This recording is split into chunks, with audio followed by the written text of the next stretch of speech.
তো আমি এখানে একদম সিম্পল ধরনের রান্নাবান্না করি, করে তোমাদের সামনে দেখাই। তো তোমরা একটু দেখো, দেখে যদি তোমাদের ভালো লাগে তাহলে একটা লাইক, একটা কমেন্ট আর একটা সাবস্ক্রাইব করে দিও বন্ধুরা।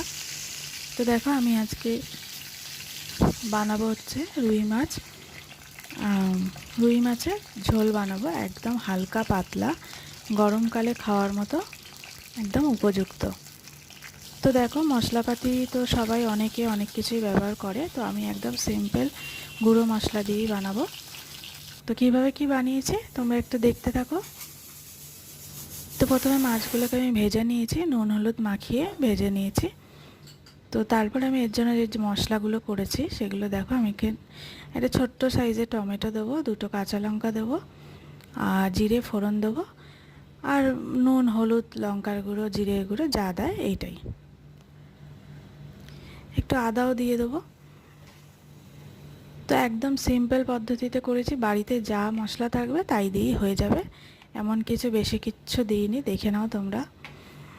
তো তোমরাও যদি চাও তো সবাই এইভাবে বানাতে পারো, একদম হালকা পাতলা, যাকে বলে একেবারে টেলটেলে ঝোল। তো আমার তো গরমকালে ভীষণ ভালো লাগে এরকম হালকা পাতলা ঝোল করতে। তো আমি আলু দিয়ে করেছি, আমি আলু পটল দিয়ে ঝিঙে দিয়ে সব দিয়েই করা যায়, তো আমি শুধুমাত্র আলু দিয়ে বানিয়েছি। তো দেখো যে মাছটা ভেজে নিয়েছি ওইটুকুনি তেলের মধ্যে আমি ফোড়ন দিলাম জিরে, কাঁচা লঙ্কা, আর যে টমেটোটাকে আমি একটুখানি মানে হাত দিয়ে ঘষে নিয়েছিলাম। তো তো দেখো দিয়ে দিয়েছি তেলের মধ্যে। একটু ভাজা ভাজা হয়ে গেলে এখানে নুন হলুদ লঙ্কার গুঁড়ো জিরে গুঁড়ো ধনের গুঁড়ো দিইনি, এই দিয়ে আমি করেছি পুরো রান্নাটা। একটু হালকা জল দিয়ে মশলাটাকে আমি কষিয়ে নেব। তেল একদম কম দিয়েছি, তোমরা দেখতেই পেলে। তো হালকা করে জল দিয়ে মশলাটাকে ভালো করে কষিয়ে নেব, যাতে মশলা থেকে কোনো কাঁচা গন্ধ যেন না বেরোয়। তো দেখো মশলাটা আমার ভালো মতো কষানো হয়ে গেছে। এবার আমি এখানে একটু জল দিয়ে দেবো, আলুটাও দিয়ে দেবো। আলুটা কিন্তু আমি সিদ্ধ করে রেখেছি, আলুটা সিদ্ধ করে আমি জলটা ফেলে দিয়েছি।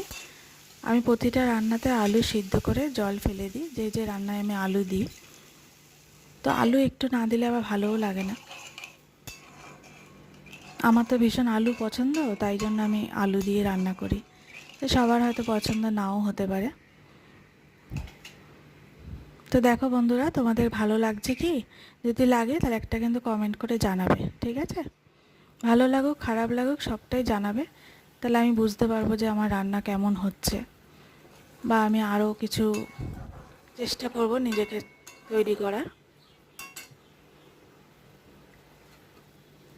তো দেখো আলু দিয়ে দিলাম ঝোলটার মধ্যে। এবার আমি একটু জল দিয়ে তারপরে আমি মাছগুলোকে ছেড়ে দেবো।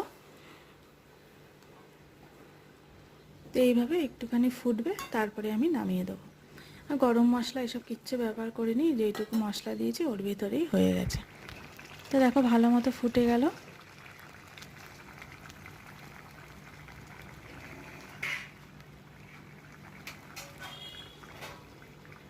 তো একটু ফুটিয়ে নিয়ে নামিয়ে দেবো, কেন বেশি ফোটানোর দরকার নেই। জ্যান্ত মাছ তো, জ্যান্ত মাছ আবার বেশি ফোটালে, আর ভেজেছি আমি একদমই হালকা করে, তাহলে ভেঙে যেতে পারে মাছগুলো। তো দেখো বন্ধুরা আমি আমার চ্যানেলে একদম সিম্পল পদ্ধতিতে সব কিছু দেখাবো তোমাদের। তোমাদের যাদের যাদের ভালো লাগবে তোমরা এটা দেখে রান্না করতে পারো, একদম সিম্পলভাবে। বেশিক্ষণে মানে 10 থেকে 15 মিনিট লাগবে মাছটা রান্না করতে। তো দেখো কেমন লাগছে, ভালো লাগছে?